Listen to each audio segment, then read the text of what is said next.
Greetings, my friends! I'm Viking Brent Adams, and I am back. I'm back on my YouTube channel after a little time away. The holidays got me, and then, of course, my wife and I are preparing for the imminent birth of our daughter, which will literally be happening in the next week. And so I have not been around much, haven't been uploading much, but I've had tons of ideas for videos I wanted to do. But time has not been on my side. However, I am taking a little time today to talk to you and show you the Banner Saga. I was lucky enough to get a review copy from Stoic, and so I've been playing it a bit over the last couple of days. And so what I think I'm going to do today, sort of a new game smell kind of thing. Let's go through the first hour of the game. I'm going to show it off to you and just let you see for yourself what this title's got to offer, which is a whole lot of ass-kicking fun. I've really been enjoying it. It's really a game right up my alley. It does all kinds of really interesting things and brings together different aspects from other games that I like. And why am I talking about it? Let's just show it. So I'm going to restart my game here and just start from the beginning so you can see what it's all about, or a boot, as they might say north of the border. You might also want to check out this week's episode of The Axe Factor over on epicbattleaxe.com because Alex Thomas from Stoic Studios, the developers of the Banner Saga, Alex joins us on the show this week for a rather lengthy interview, and we talk about all manner of fascinating aspects of both the Banner Saga itself. We talk about the game, we talk about crowdfunding, the Kickstarter experience, and how that worked out. We talk about the developer and player relationship and how he sees all that. It's some really interesting stuff, and it's kind of a fascinating bookend to his first appearance on the Axe Factor. We had him on, if I remember correctly, and he mentions this in the interview, if I remember correctly, I think we had him on the day that the Kickstarter was closing. Maybe even he might have even been recording with us when the Kickstarter closed. He mentioned that on the show. My memory of it is not that clear, but in any case, the point is that we had him on the show originally, right when the Kickstarter campaign was coming to an end, and now we're having him back on as the game is coming out. So there's a nice synchronicity to that. I think it's pretty cool. You know what else is pretty cool is this amazing artwork. Look at this. The game is just filled with these amazing landscapes, this great character design. We'll see more of that soon. And it's amazing. I mean, it's just beautiful to look at. As you probably know, if you've read up about the game at all, you probably know that this art style was heavily influenced by a very talented artist named Ivan Earl, who I'm an enormous fan of. He's a painter, and he's really well known for being a background artist at Disney. And I don't remember what his job title was, but he was kind of the art director, or the designer of Sleeping Beauty. His art style is very emblematic of Sleeping Beauty, or I suppose maybe the reverse of that would be true. But Sleeping Beauty is based on his style and his design sensibilities, and so is this game, and it's amazing for it. There's some great animation, some just great visual qualities to this game, and we're gonna get to see some of that right now. Uh-oh, that didn't look good. Ha ha! Oh no! Oh no! The Varl have come. Oh, mommy, why? Why? Oh, I love it. I'm easy to please, though. You got to admit. I mean, basically, well, I don't know. I mean, you say that. I mean, it's not. I'll look into just about any game that's got something to do with Vikings, but doesn't necessarily mean I'll like every game that's got something to do with Vikings. But this game does so much right. Starting with turn-based strategy for combat, which and I'm a big fan of now in the post-XCOM world. I am all about it. So this is a really great and pretty simple tutorial that just is walking you through the mechanics of combat. And so I'm going to go through this a little bit faster because I've done it before, but I will just highlight a couple of things. One of the one of the fundamental mechanics of this is the two stats that everybody has of shield and strength, and you've got to you got to do a little bit of planning. You got to think about depleting both shield and strength.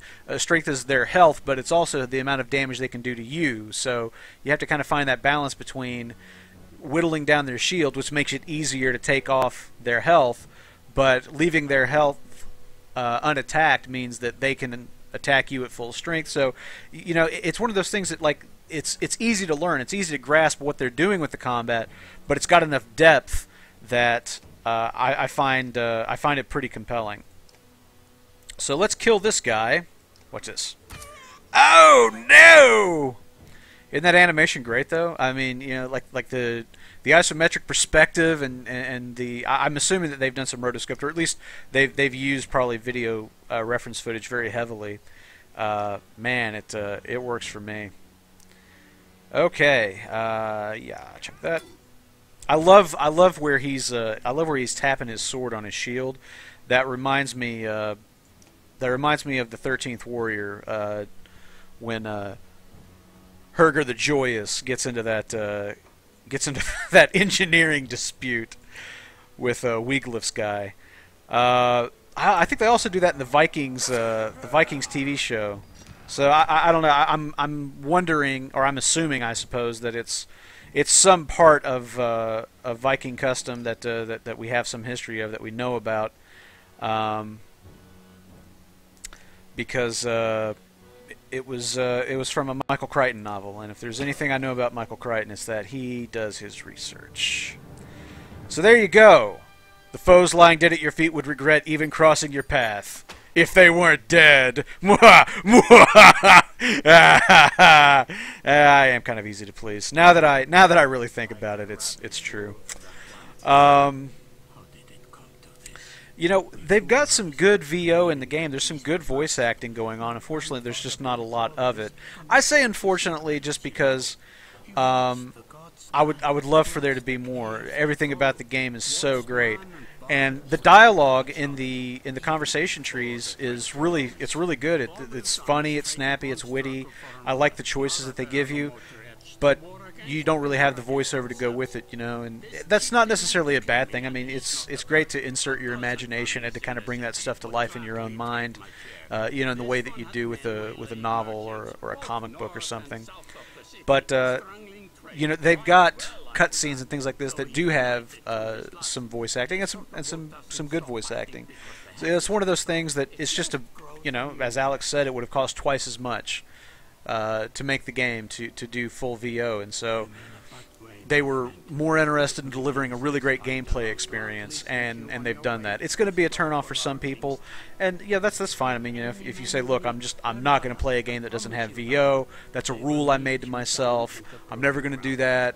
I'm never gonna kiss a woman that that wears a certain color combination. Everybody's got to have rules that define their life, and that's fine. That's how we all make it through. But for me personally, it's not a deal breaker, and everything else about the game is so fun that I can easily overlook any disappointment that I do feel with not having full VO. So anyway, this is we're gonna get into some dialogue stuff here. Erik, look, I mean, great character design. Look at this, Ubin,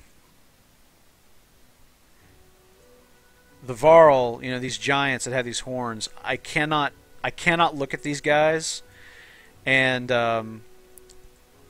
not think of the horns of Moses.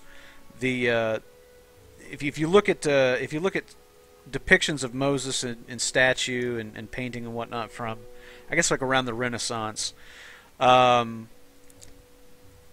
was, I guess, if I'm remembering my art history class correctly, there was a mistranslation from I guess from the Hebrew version of the Bible that existed at that time, and in some passage that describes, I think, light coming from Moses's head or something. I don't know, the power of God or whatever the fuck it's supposed to be.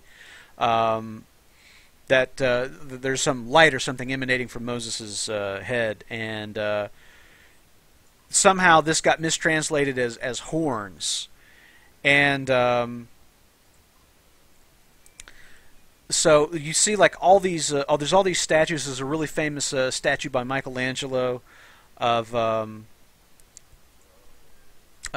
Moses, and he's got these like fucking devil horns coming out of his forehead, and it's so awesome. It's such an a deliciously ironic juxtaposition, and the Varl here, these giants with their horns, and their beards. I look at them and I think horns of Moses, which also actually now here's a cool story. Here's a cool story that ties into that. Anecdote time. When there was a guy named Kenneth I was in a band with in high school, and graduated high school, band broke up, we went our separate ways. Years and years later, I bump into him, and so we're catching up and talking and everything, and I'm asking him, oh, you still playing? He's like, oh yeah, I'm actually I got another band together. I'm like, oh cool, what's the name of the band? And he goes, Horns of Moses. So I'm like, that's awesome. I don't think they're still together, but that's like the best name for a death metal band ever. Horns of Moses. I love it. Okay, so let's see. What am I? I've got a little bit of a dialogue scene going on here. This is kind of interesting. This is almost a visual. This is almost like a text-based cutscene. Describing this moment that's occurring, which is kind of cool. But we're gonna get into some more combat here, which I'm all about. All right. So this time I've got a couple of puny humans along for the ride, but that's all right. We're gonna get through this. Let's see. I think I'm just gonna have this guy go for the gusto. Let's get him in here and get him attacking. And what does Stonewall do? Blocks 3 damage per round. Let's see. Let's see. I've got some willpower I can afford to spend here. Let's break his shield down a bit.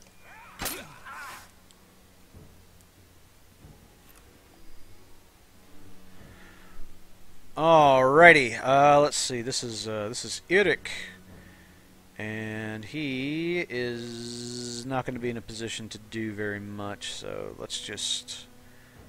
I'm not going to be able to attack with him this round. So let's just not waste the willpower. Get him down here, and we'll end the turn there. All right, shield banger.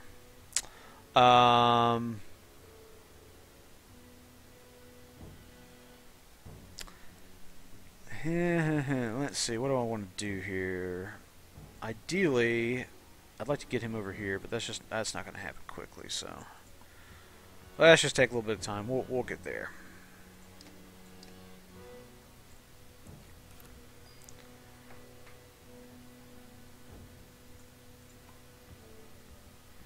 Okay, not a lot going on this round, but the next round there will be carnage eternal. This I promise you.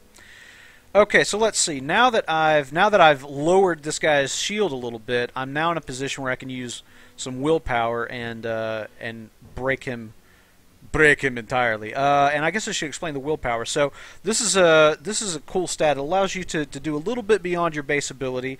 You have a limited amount of it. If you can burn through it during combat, but if you spend a round resting, you can gain some back. So willpower will allow you to do things like in this case, I normally would be doing 7 damage to this guy, but for 1 point of willpower I can do 8, for 2 I can do 9. And this exertion stat right here determines how many points of willpower I can use in a single round in order to do something, in order to do more damage, or in order to move farther on the board, etc., etc. So let's go ahead and let's drop this mofo. Oh, you're sorry now. Oh, you're sorry you got out of bed now. Okay, so let's come over here, and I'm gonna have Eric start working on this guy. Let's see, 6 and 6. And I think that we'll attack your shield too.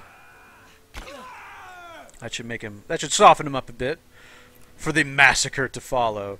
All right, now let's get Shield Banger down here, and I think what I'm going to try to do is I'm going to try to work these guys from both sides. I'm going to bring in other dude here and just try to wipe out all these fools. All right. Can I attack that guy? No, I can only attack one of these two. All right, stats are identical, so that's quite a bit of armor. Okay, well now see, like I've got 9 strength, he's got 10 armor. So, what's the rule for every point of armor above my strength statistic? There's like a 10% chance you'll miss. So I guess that's like the 90% to hit.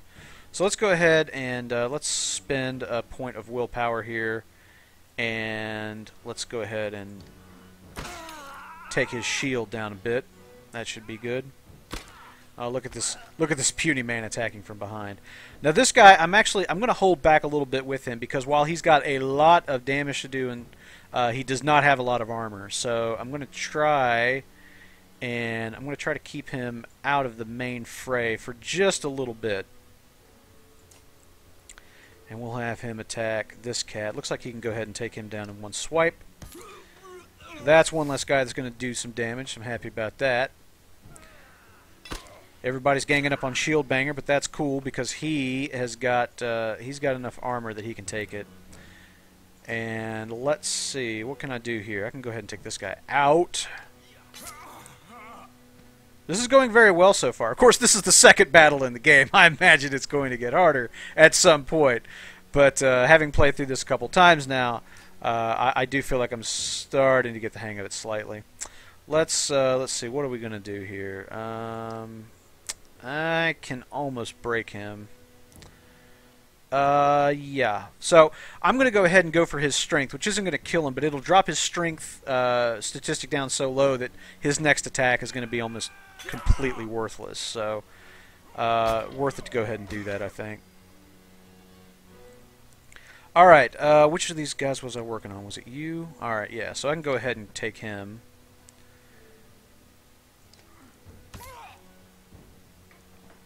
One more for the Undertaker.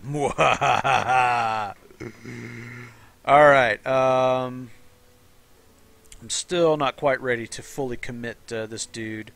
So I'm going to have him work on this guy. Good deal. Alright, he's starting to take some damage here, so I'm gonna have to get something done about this.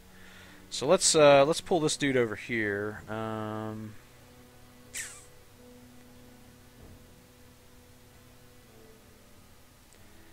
Let's have him start working on these, because this guy's gonna go down next round. That's not a problem. Let's expend some willpower, get him over here, and start working on these two guys. Although, you know what I'll do? Because they're probably both going to attack me. So let's use Stonewall this round. Well, I don't know. Hold on. How much damage can I do? 3. And I've got no willpower to... Well, I can spend 1. I could take 3 off his shields.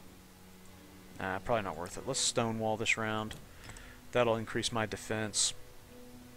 Let these guys take some shots, and then I'll deal with it. Okay. So yeah, we want to go ahead and this guy's only got 1 strength. Let's move Eric over here and attack from this direction. And maybe one of these guys will attack him instead next round, and that'll take some of the heat off Shield Banger here. Alright, which of these guys has got the lowest amount of strength?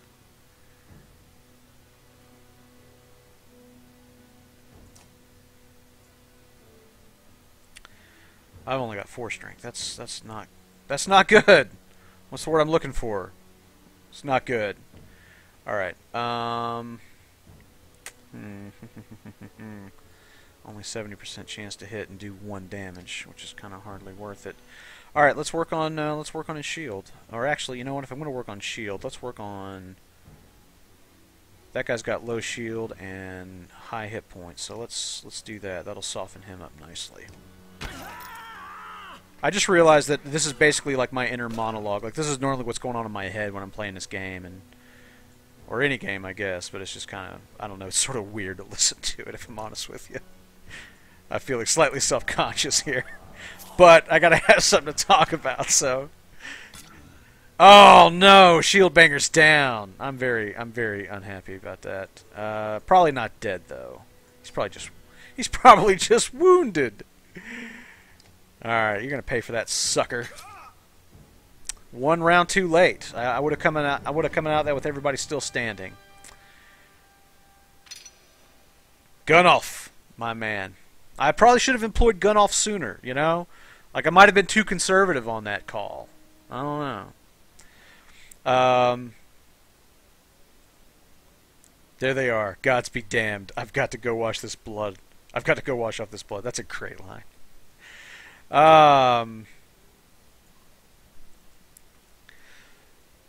You know, what's interesting, and Alex talked about this a little bit, but you know, this story that we're seeing right now, and you know, there's this whole kind of power struggle going on. There's a lot of political stuff to this storyline that we're seeing here with Ubin.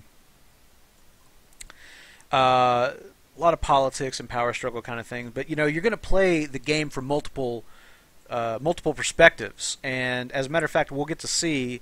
We should get to see at least one of the other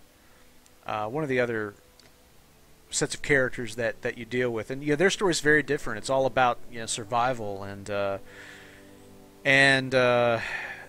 of, you know, stepping up and taking charge in a moment of great need.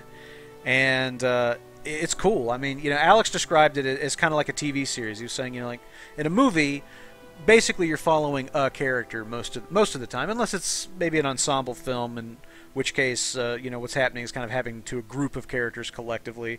But more often than not, a film is about, you know, 1 or 2 characters. Whereas a television show, you know, you tend to be able to follow multiple characters, and each of their storylines can be radically different, and you know, people have their favorites, and so the game is really drawing more from that toy chest, that toolkit, which I think is cool. I'm a big fan of TV. I used to really look down my nose at TV, but that was before TV started getting so damn good, and the longer format that they have, being able to tell stories over many hours and spend you know, years, literally years, on a series that runs that long, spend years with characters, and getting to see all the little intricacies and things that make them tick, and all that drama is really compelling. So I think it's, the long and short of it is that I think it's a great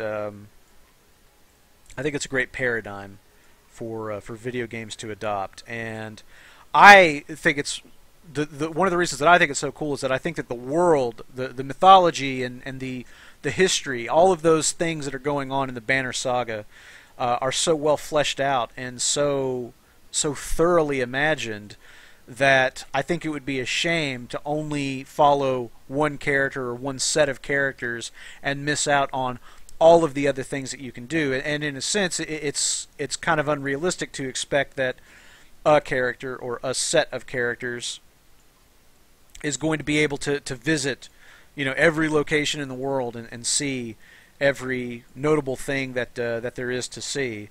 And so the idea of having the story take place through the eyes of multiple characters is a great way to allow the player to experience everything that the Banner Saga has to offer in a way that's really plausible. And I'm taken with it. I think it's a cool idea. I mean, admittedly, it's not the first game that's done this. There's been others, but I'm just saying that I think that it's a really effective tool for this specific game, because man, I'm down like a clown. I'm down like a clown for exploring this world and for seeing everything that there is to explore here. So it's working for me. Speaking of seeing everything that there is to see, what we're seeing now, if you look up at the top of the screen here, you'll see that we've got this counter running down, number of days that we're traveling. And then here you see the number of days of supplies that you have available to you. And I'm sitting there playing this, and I'm like, wow, this is a lot like Oregon Trail. And so when we were going to do the interview with Alex for today's show, I had written a question down. I was like, is it just me, or is there some Oregon Trail in there? And without me even prompting him, as he's kind of describing the game, he's like, oh yeah, and it's kind of this, and it's mixed with this, and there's some Oregon Trail mixed in. And I was like, I knew it! So that was pretty cool. Was all about that. So here we are in camp. And there's some interesting. There's all kinds of interesting aspects of gameplay and things that happen here. So obviously, we're continuing to have these dialogue scenes between the characters, and we're making these choices that are going to have consequences later on. Political alliances and just allegiance, friendships. All of those things are kind of in play during these dialogue scenes, and I'm very, very interested to see how all that stuff plays out. This is the map, which I look at this and I'm just imagining that this is probably a lot of fun to put together. But you can click on each of these, and you get this description, and you can kind of see how much thought went into each of these locales. And it's not just a mountain range that's there. So there's a mountain range there. There's a name for those mountains, and there's a reason they're in the game. And I love that stuff. I love mythology. I love kind of like world building. And when you write, when you kind of create something, that's the part of the process I think I love the most. I love kind of imagining all the little details and history of people and places. It's a really, really fun part of the creative process. So it's cool to see Alex and the other guys from Stoic have really indulged that and created not just a game, but a game that's got a world and a mythology, a place that's got a history to it. That's one of the reasons that the Lord of the Rings casts such a long shadow, is that there's so much depth to it. There's so many layers to it, so much information that can be divined or that can be digested from it, and it's very rewarding to dive into something like that and to constantly find new things to experience and to discover about it. And yes, I just compared the Banner Saga to Lord of the Rings. And yes, that sound you're hearing now is J.R.R. Tolkien spinning in his grave. Fuck it! Alright, let's do some upgrading. Gunnulf, my man, ready for a promotion. I'll take it. Alright, so we're gonna use some renown points here.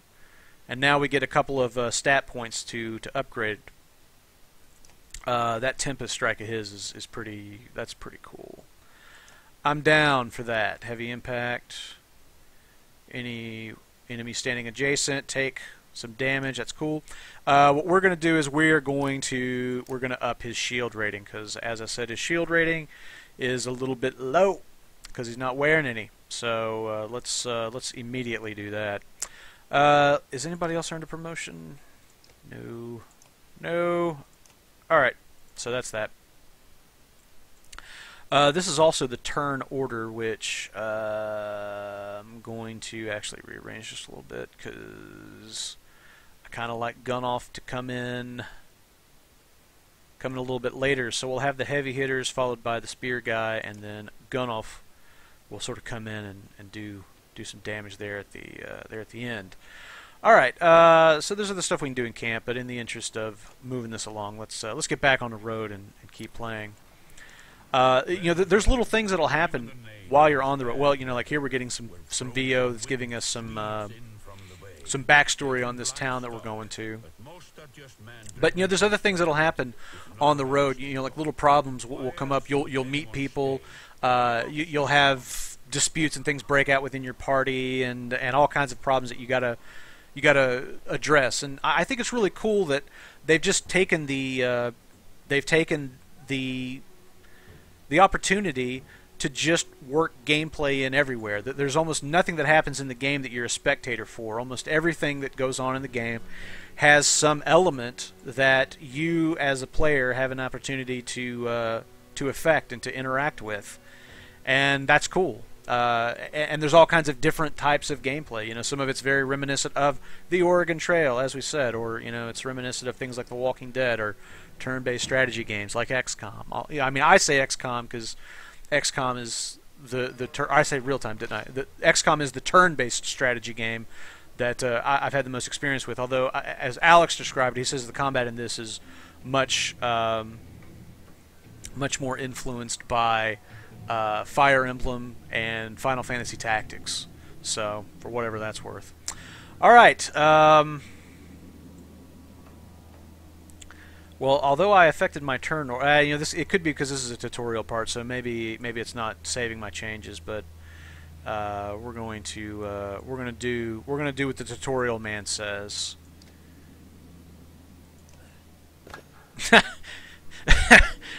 I can't say there's anything about that I'm surprised by. I could have basically told you that was exactly what was going to happen. Jesus, that guy's down. That was just over. It sucked. Okay, so let's get some guys in here. Let's try to do some damage. Alright, we're going to be doing some shield breaking, because these guys are quite strong. And we are going to need that. Alright.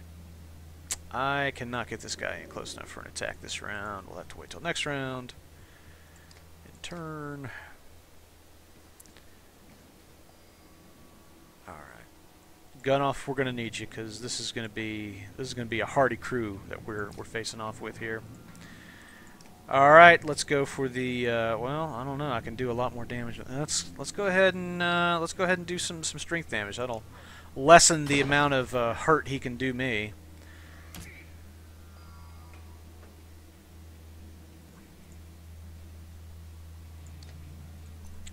Let's burn through a little bit more willpower, and let's get that shield stat down a bit more. Okay, now this guy doesn't realize, but he's really set him up for pain, because now I've got those two guys set up for a Tempest attack, and that's going to suit me just fine. Okay, what can I do here? I only got one willpower point. Let's go ahead and let's burn his shield one more time, and the next round I'll go to work on his strength stat and really fuck his shit up. You wait and see. Alright, gun off. You ready for this? Here we go. Starting here. Watch this, kids. Word! Oh yeah, you felt that. Yeah, that's right. Walk away. Walk away. He's charging some shit up. This is gonna go wrong for me at some point. Let's go ahead. Let's see, how much does this guy got? 8. Let's go ahead and get Hakon into place here and start working these guys over again. I'm thinking I want to go ahead and just kill this guy outright, not have another sword coming at me. Big Blue is down. I repeat, Big Blue is down. Alright. Time to bring some pain on the rest of these fools. Let's work on this guy's shield a bit more. That's starting to look good. Yeah, that's right. Go attack the other guy. You suck. Okay. 8, 7. That's not nearly as much damage as I want to do, and I have no exertion. Okay.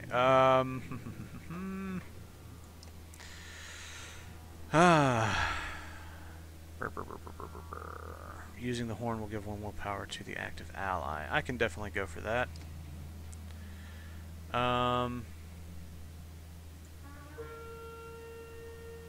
Cool horn sound. I like it, bro.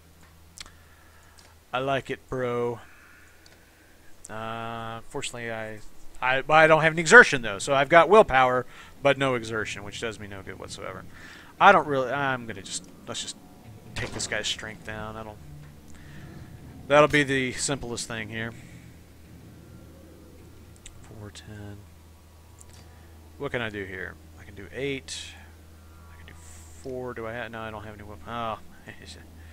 Alright, that's fine. I can probably take him down on the next round anyway. Let's go ahead and start working on this guy. Yeah, that worked out really great. Let me tell you how this round's going to end. It's going to end with you, face down, crying for your mama. Assuming your mother's a ugly robot. Or whatever the fuck you are. Doesn't matter. Anyway, stupid. Oh, this is just pathetic. What's going on, buddy? Not doing any good. So that's the thing. Maybe I should have worked on this guy's shield more, because man, I can't seem to do any damage to him at all, despite the fact that my strength stat is vastly superior to his. All right, let's bring his shield down a little bit. That's gonna do some good, I guess. I don't know. Actually, I've got to really maneuver this guy around because he cannot even get to him. Well, buddy. You're not long for this fucking world. I promise you that. Alright, it's over. Goodbye. That fight went better than it did the first time I played through this. I'm not going to lie to you. That whole clipping their wings first thing, breaking down their shields, that's advice to live by. Break their armor first. They're not kidding. They are not even kidding with you guys. Alright, so here we go, Chapter 2, and now we're going to get to meet some other characters, and that's kind of cool. I actually really dig these these people, and as you can see, they're way over on the other side of the map. So this is an entirely different part of the realm, and just look at that artwork. I mean, it's just that expression is just so it's just so telling, and the snow and everything falling through these great sunbeams that are coming through the trees. I mean, it's just, oh man, the artwork is just so evocative. Speaking, going back to the artwork for a second, I was talking about Ivan Earl and how his art style was a huge influence on this game.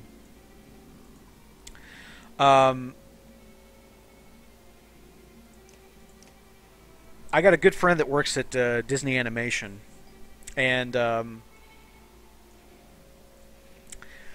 I was visiting him when I was on vacation earlier or late last year, and anyway, so he works at Disney Animation, and he was like, "Hey, you wanna do a tour?" And we were like, "Oh yeah, sure." So my wife and I and some other friends that we were staying with, we go and we meet him, and we get a tour of the Disney Animation Studios where they were working on Frozen at the time. It's where they did Wreck-It Ralph and all that. And so we got to see all that. It was really cool. And then we walked across the street to the Disney Studio lot where they do a lot of filming on their live action stuff. And that's where their old animation building is, the 2D animation lab, where they made so many of their classic animated series. So anyway, we're allowed to go into the building. We're not allowed to go anywhere but the ground floor hallway that runs the length of the building. That's the only place inside that we're allowed to go. And so we're walking through this long hallway that runs the length of the ground floor. And on the walls, they've got all of these. Oh man, she's really taking a beating. I gotta get this over with fast. You are not close enough to attack, my friend. Let's do something about that. So anyway, we're walking through the ground floor, and on the wall there are all of these pieces of artwork hanging on the wall that we're walking along, and it's bits of artwork from all these movies that Disney has done. Going back to Steamboat Willie and Snow White and all of this stuff. And So we're walking along and we're seeing all this. Some of it's, character design boards. Where they're just drawing the character in all of these different poses and with these different expressions to kind of give it a reference for what they're going to look like. And some of them are are background paintings. Some of them are production stills. Just there's a variety of different stuff. So anyway, we're walking down the hallway and we're looking at all this. Like, oh wow, this is really pretty amazing bit of history. And we come to this one painting, and I'm looking at it, and it's from Sleeping Beauty. It's one of the backgrounds from Sleeping Beauty. It's one of the things that Ivan Earl did, and I'm like, oh my God, it's an Ivan Earl. And so I'm looking at it, and I'm kind of standing off to one side, just looking at some of the detail, and I'm like, wow, that's a really thick piece of foam core. And because I'm just assuming this is a print, just mounted on foam board or something. I get to looking at it, and I realize it's canvas. And like and I'm like standing there looking at it, I'm like, oh my God, this is like something he did on canvas. Like, this is an Ivan Earl on canvas. It's not even in glass. Like, my nose is like a finger width away from this thing. And I like suddenly realize what it is I'm looking at and how close I am to it and how unprotected it is from, from my jackassery. And I turn around and I look at my friend, and my eyes are as big as dinner plates, and he's got this big grin on his face because he knows exactly what I'm thinking. He goes, "It's pretty cool, isn't it?" I said, "Wow, man!" I was like, "That's amazing." So that was kind of a cool moment. I've got a picture of him at the end of the hallway, where they got a bunch of stills from Wreck-It Ralph up, and one of the scenes that he worked on. He does like lighting and technical directing stuff, and one of the scenes that he worked on, there's like a still of that scene, like in that board. I've got a picture of him standing there with it, which is pretty cool. He's a very, very talented guy, and he's been working a long time to get where he is. All right, so we're going to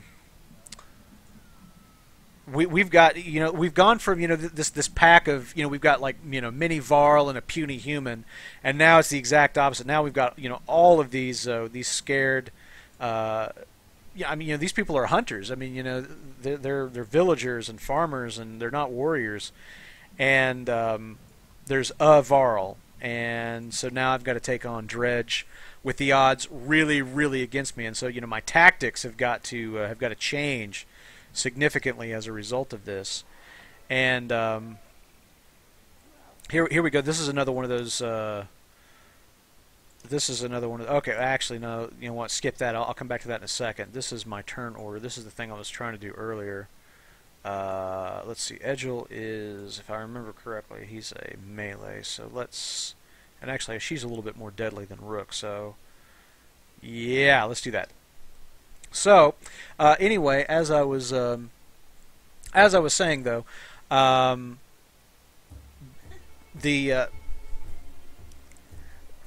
was just like a really cool moment to to see that painting, and to have somebody there that that really kind of appreciates what a ridiculously cool thing that is. All right, more combat. This guy right here, this dude with the shield. Yeah, that's not good. That's the opposite of good. All right, let's get in here quick and let's try to do some damage. Take those shields down first. That's the trick. I doubt she's close enough to actually do much. Let's see. Can I attack from here? No. How many? 1, 2. I'm gonna have to get her pretty close, actually. Might have to expend willpower to do this, but it's worth it. One more willpower. Go. All right. Alright, they're double teaming me here, which is not good, so I think what I'm going to do is I'm just going to move all my guys in to this crowd and just try to take care of them as quickly as possible. Get as many of their swords get as many of their swords out of the fight as early as I can. I think that'll be the...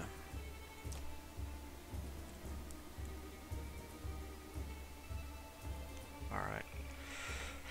I'm worried that this is going to end up hurting this guy too. And I really don't want to do that, so let's hold off. Alright, this will almost completely nullify that guy as a threat. He won't be able to do much of anything now. Wow. I'm really glad that didn't do more damage than it did. Let's move you out of the line of fire, and now let's immediately work on this guy's shield.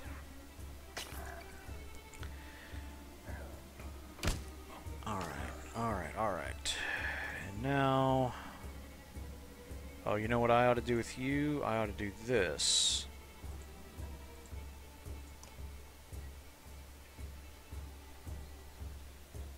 Wait, let's see what her attack range is first. Yeah, that'll be plenty. Okay, watch this. Her special ability is this line of sight gag.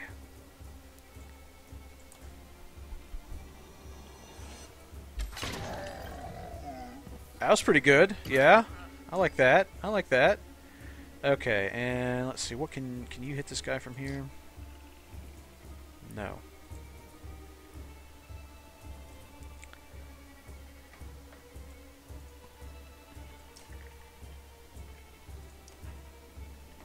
Ooh, 5.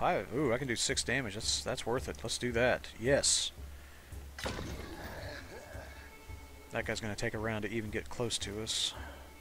Well, I'm wrong. Thought that was going to go a little bit differently. Alright, quick. Let's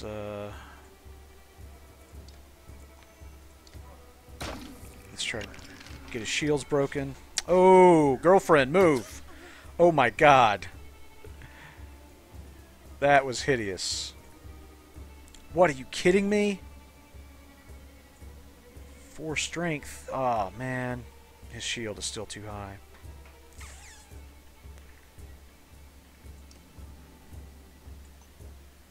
That's not worth it. Alright, I ought to be able to do something with him next time. Girlfriend, move! I gotta get her out of there. That is a bad situation.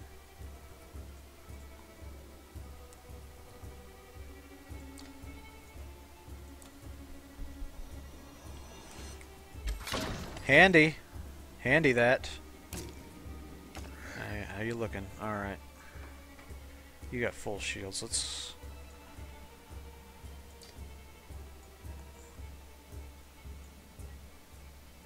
Alright, we'll take him down.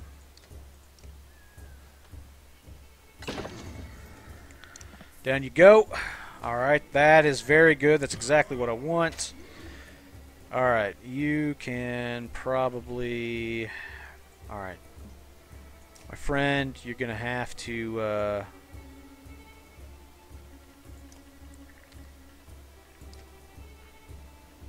You know what? Actually, I should really do this. Yeah. You're going to have to take some punishment. You're not done. You're not done yet.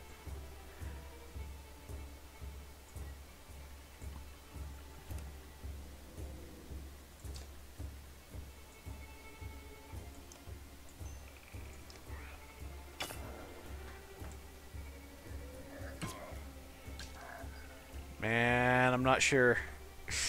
I'm not sure he's going to make it. That is not looking good. Alright.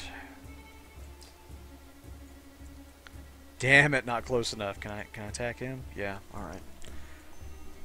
Last will point. Or actually, I can use the horn. I can regenerate some of that. Okay.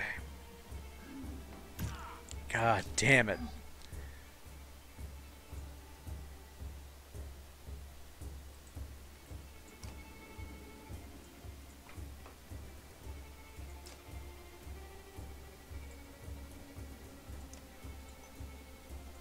Come on. Alright. Okay, I think maybe, just maybe, we can do something now. Man, he's got like 1 hit. This is ridiculous. Alright, I'm gonna get him. I'm gonna get him out of there. I can take this guy. Save him! Rest. Or just intern. What am I saying? Rest. Okay.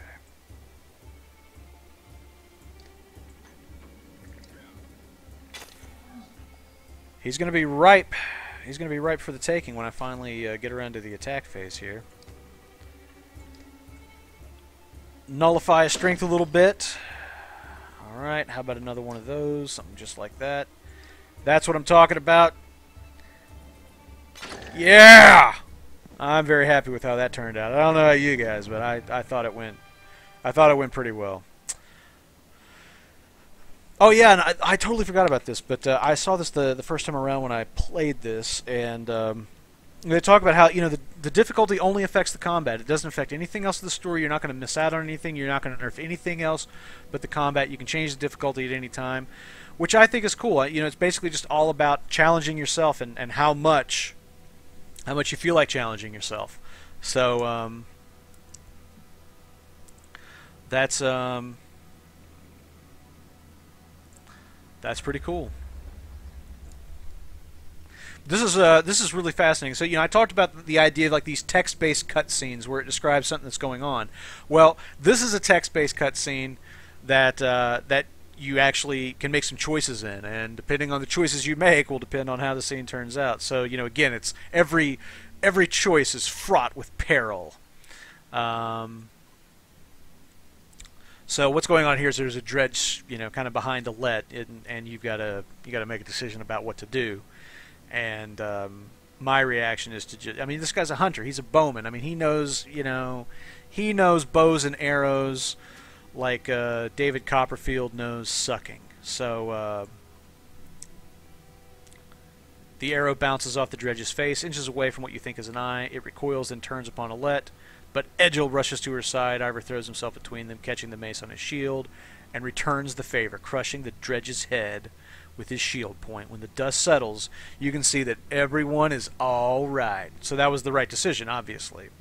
And I got lucky and made that sequence of choices the first time around, and I'm duplicating it here and acting like I'm being really clever. But I was clever the first time. My instincts were right. It's just not as spontaneous this time. But you're just going to have to accept that limitation of this broadcast. I'm sorry.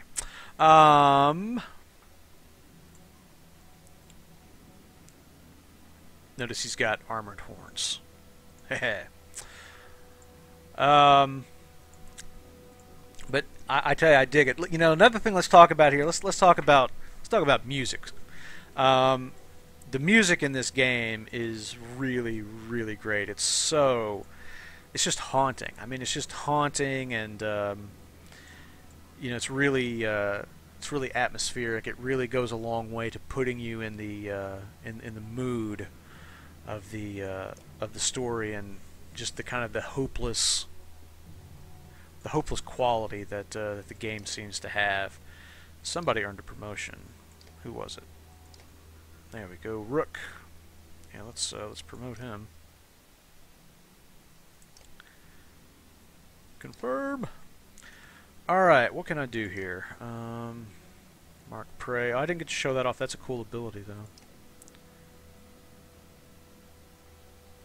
Pass through but not stop on any allies. Look at this animation. I mean, it's really, really cool. I mean, the attention to detail is great, and yeah, I'm imagining that somewhere there's you know, there's video footage of Alex, or you know, maybe some of the other guys doing this stuff on video camera for reference, or I don't know if they did direct rotoscoping or not, but pretty cool. Pretty cool. Let's see. I think I want to increase that and that. Confirm. Alright, that's that. Let's see. Let's go to the market real fast here. There's some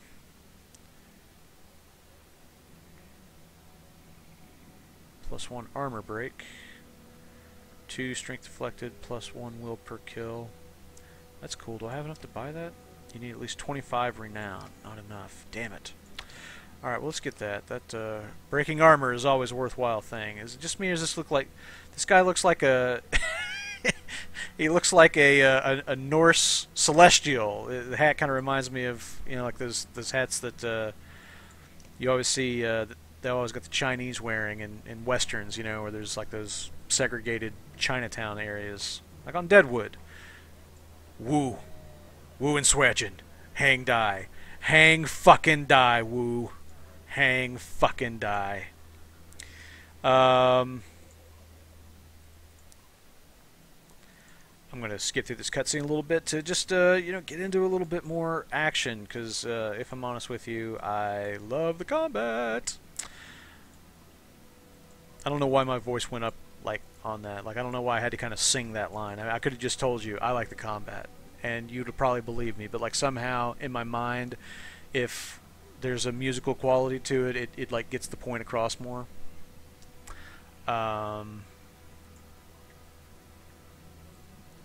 There's none of this leaving the women out.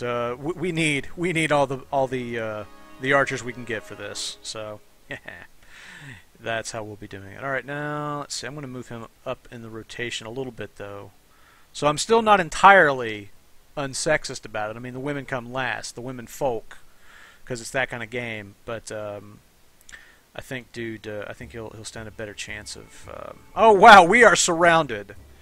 Okay, now this is something interesting to talk about, because from the first time I played through, this configuration is different. Like in the last one, 2 of my characters were up here and the other 3 were down here, and now everybody's together, but we are in trouble. All right.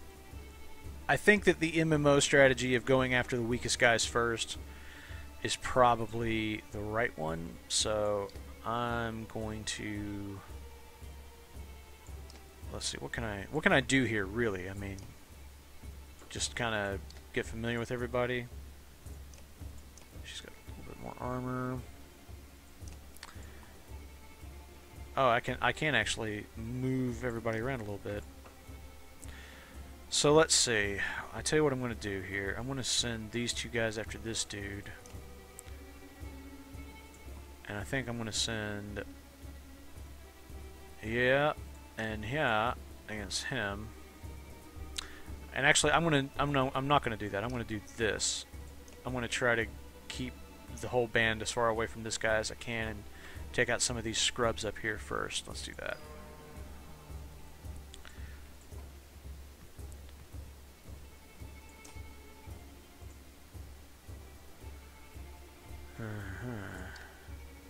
Half of his strength gone. I'll take it. Well, I guess I know which guy these 2 are going to be taking on. All right, let's break his shield. Now, if I move this guy, I'm going to get the chance to use his. Why are you going after the women folk? That's so sexist of you. God, it's just wrong. Okay, this Mark Prey thing here.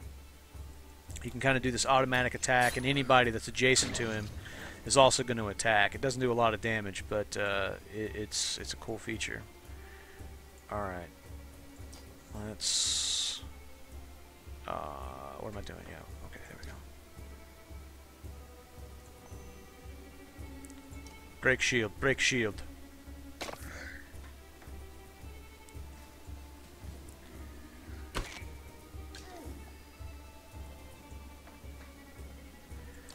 Ring of arrows, arrow trap, 1 tile causing strength damage before the next turn. These guys don't have anywhere to walk. That's not going to do me any good, but maybe we can keep them from coming up behind us. Although I don't know if I want to. I don't know if I want to spare that or not.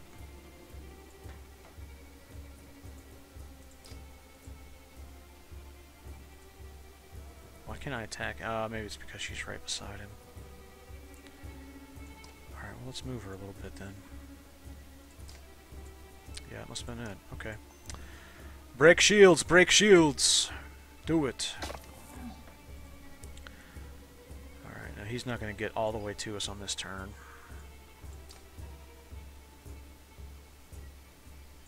Why can't I? Oh, that's because he's not in the same place. That's why. Somehow this round I totally forgot how to play the game.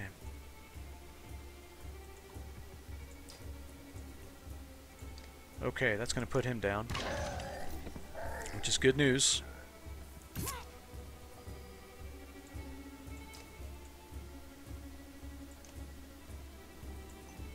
Let's go ahead and get his strength taken down a bit. That'll suit me fine. You're probably not going to make it to us on this turn, which is very good. What do I want to do here? Let's mark prey again. That worked out pretty well. Done and done. Like it. Like it a lot. Going after my women folk.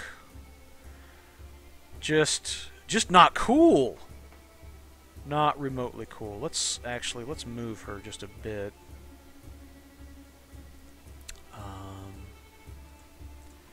Get her away from these guys. And I realize I'm doing my whole monologue thing again. I'm talking about my innermost thoughts. And just saying them out loud to describe whatever process of thinking that I'm putting into my attack strategy here, which I suppose is fine for now. But let's be honest with you. It could get weird fast. I mean, it's a good thing that I'm playing this video game and not attacking the internet, because otherwise, what did I just say? Attacking the internet, attacking these guys, and not surfing the internet, because otherwise it could get weird. I just got this guy in a position to do absolutely nothing, didn't I? This is what I get for talking and not fighting. I have got to get her out of here, because she's going to die very, very soon. Let's go ahead and take some of his strength down. Do not attack my women folk. Ah, her arrow. Her arrow got him. Cool. Alright, come on, buddy. What can you do? If you just attack this guy flat out, can you kill him? Yes, you can. That's worth it. Okay. And let's see, I'm going to have you... Let's see if I could do that whole threading the needle trick. I can't get you that far, though. Damn it. Alright. Actually, I probably could if he wasn't standing there. I don't know. Maybe not. Alright, let's have you move here.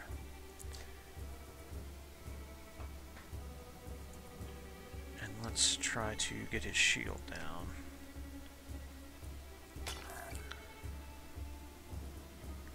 Do not attack, damn it!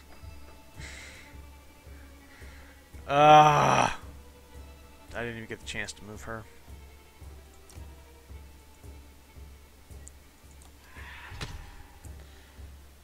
Alright.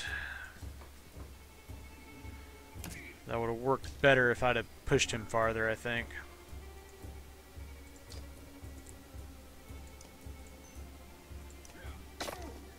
Break shield, break shield. Now, what he doesn't realize is that he's gotten himself in position for... Why can't I... Oh, am I out of... Damn it! Damn it! No willpower. Alright, let's try Mark Prey now that I've got 3 people surrounding this fool. Let's see how that works out. Just gangbanging him. Look at that. Yeah, he doesn't like that. Oh, leave the little man alone. What are you doing?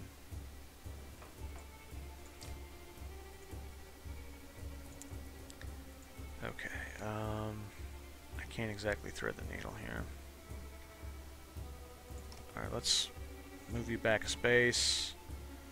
I keep forgetting she didn't have a melee weapon to attack with.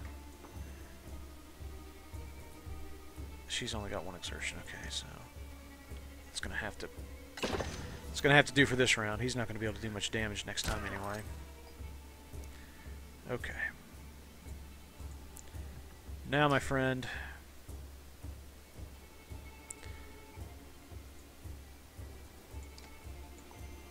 let's get his shield down so we can soften him up and...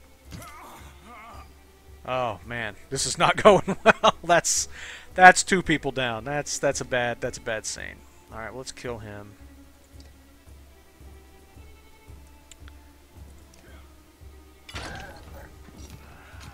This has cost me half. Oh my god, this guy is slaughtering me. Maybe the MMO strategy of going after the scrubs first, not the right call. Not the right call. Maybe I should have taken him out very first thing, because wow. I'm just getting my ass kicked here right now.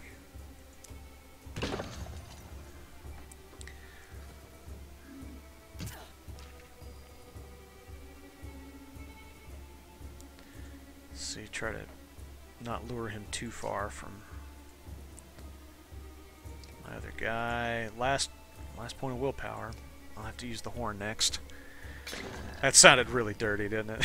That was one of those things that taken out of context would be quite vile.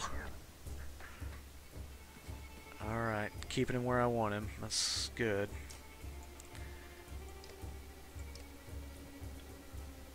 Alright, I think I got him.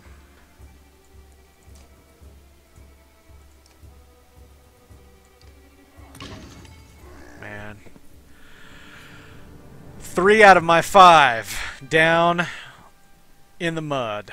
Not great. I think they all survive. I think that they're injured though. It's going to take so many days of resting. Yeah, because there she is right there.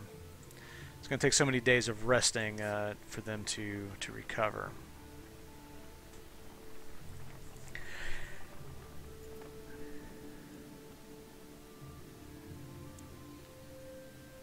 This is another one of those kind of interesting, you know, and like in this case, like the other stuff, like I was talking about, like the story with Ubin, you know, there's a lot of power struggle, there's a lot of political stuff going on, whereas, you know, this story is much more about survival, and it's about, you know, having the right leadership, making the right decisions for the good of you know, this village of people trying to escape the dredge, and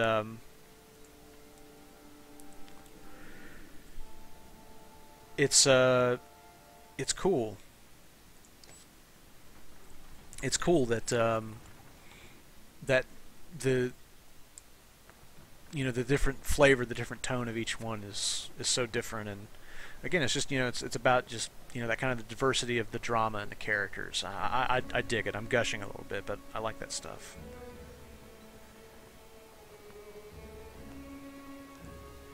Alex was talking about how the music we're hearing right now is, there's kind of like a unique tune for like each of these godstones that you encounter.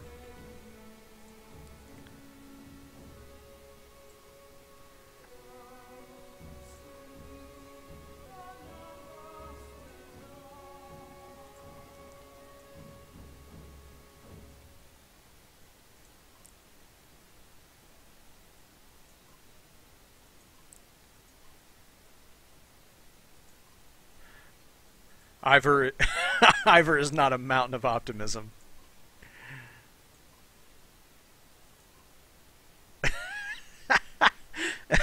See, I think that dialogue's pretty good. At least it sounds good in my head. I don't know what it sounds like in your head.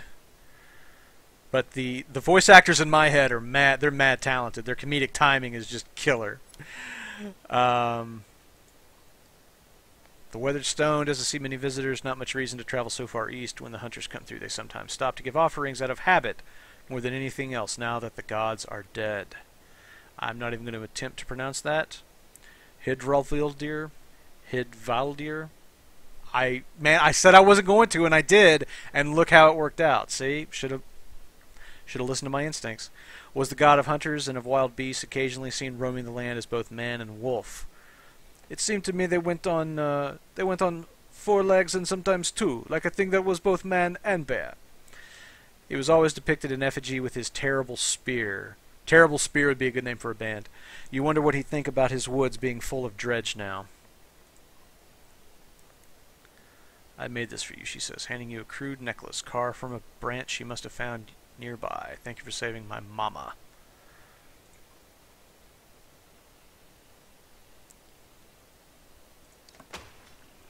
Gained item, Bjarken Rune. I can pronounce a few of these Norse words, but some of the combinations of consonants befuddle me a little bit. All right. Well, anyway, I think I'm going to leave it there. I said I was going to do about an hour. I don't know how long it's been. I suspect it's been something along the lines of an hour. So I think that I'm going to leave it there, and wish you guys a happy Tuesday. I've not played enough of the Banner Saga to really feel like I can give you like a review and tell you like, oh, like this is everything about the game. I've played a few hours of it, but I don't feel like I've got enough time invested to give you like a really good evaluation of the game, just because I haven't finished it myself. And a lot of reviewers, I mean, they get their review codes and they just race through the game to finish it, and I don't want to play games that way. Like, I don't want to take the enjoyment out of it myself just to kind of get there first. So what I'm going to say right now is that I'm having enormous fun playing this game. The stuff that we're seeing right now, this is the second time I've played through it, but I love it. I love everything about the game. Yes, I wish there were VO in all of it, but it's just not a practical thing.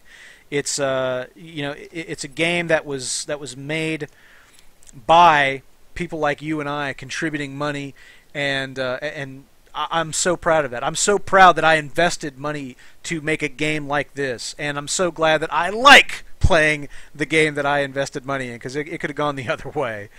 But the absence of VO throughout the game, sure, that's one of those things that is going to get under some people's skin.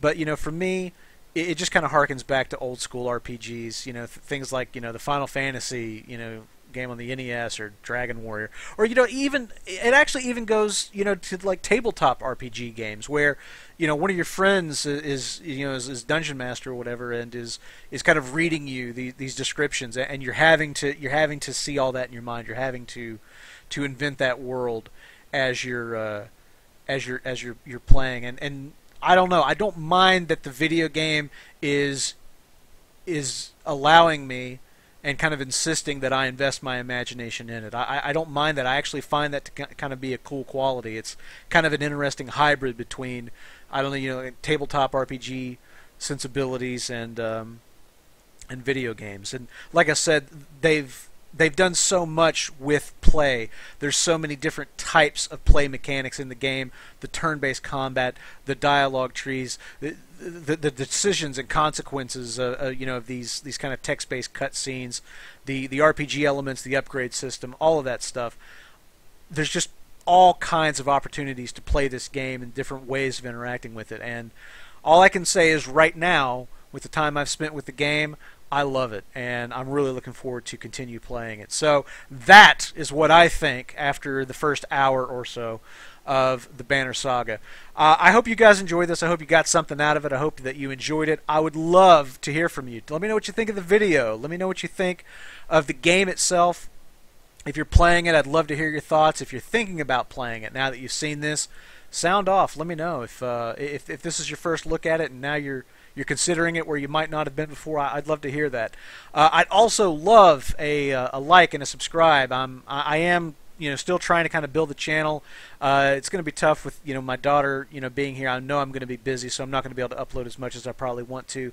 But I'm going to keep at it and keep trying to do stuff, because I really enjoy doing these videos, and I appreciate all the love and feedback that I'm getting from you guys who are watching and joining me. So I really, really appreciate you coming by and hanging out with me.